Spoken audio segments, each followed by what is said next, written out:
थकित को शांति का वचन भाई भगत सिंह के द्वारा अक्टूबर 13।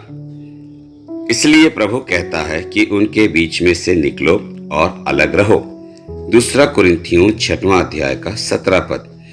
जब याकूब ने परमेश्वर की आज्ञा मानी और अपने घराने के सब पराये देवताओं को दूर किया, तो पहला परिणाम यह हुआ कि परमेश्वर का भय चारों ओर के सब लोगों पर छा गया। उसे देखकर उसके पड़ोसी कांपने लगे। शेकेम के लोगों ने याकूब और उसके परिवार को अपनी ओर खींचने की कोशिश की थी। उन्होंने उनके साथ विवाह संबंध स्थापित करने का प्रस्ताव भी किया। उत्पत्ति की पुस्तक 34 अध्याय 9 और 10 पद में जब याकूब के बेटों ने ऐसे रिश्ते के खिलाफ कड़ा रुख अपनाया, याकूब भी नाराज था और वह डर गया था कि क्योंकि वह और उसके लोग संख्या में कम थे, वे नाश हो जाएंगे। शत्रु ने भय के द्वारा अनेक विश्वासियों के घरों में प्रवेश कर लिया है और परिणाम स्वरूप सांसारिक संबंधों और मित्रता के प्रभाव ने उन पर विनाश ले आया है। याकूब शेकेम में बसने के लिए प्रलोभित तो हुआ। लाबान से भाग जाने के बाद वह अब शेकेम में शांति से रहना चाहता था, परंतु परमेश्वर ने उनसे कहा था कि यह उसके विश्राम का स्थान नहीं है।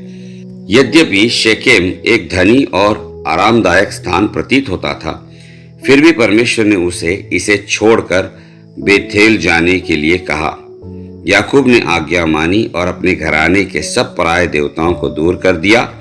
इसलिए परमेश्वर ने याकूब के चारों ओर के सभी लोगों पर अपना भय लाया। तब किसी ने उसे नुकसान पहुंचाने की हिम्मत नहीं की।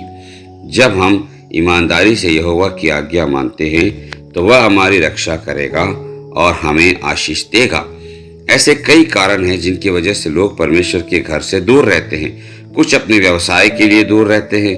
उनका तर्क यह है कि क्योंकि उनके अधिक बच्चे हैं, उन्हें खिलाने, पिलाने, कपड़े पहनाने और शिक्षित करने के लिए अधिक धन कमाने की आवश्यकता है।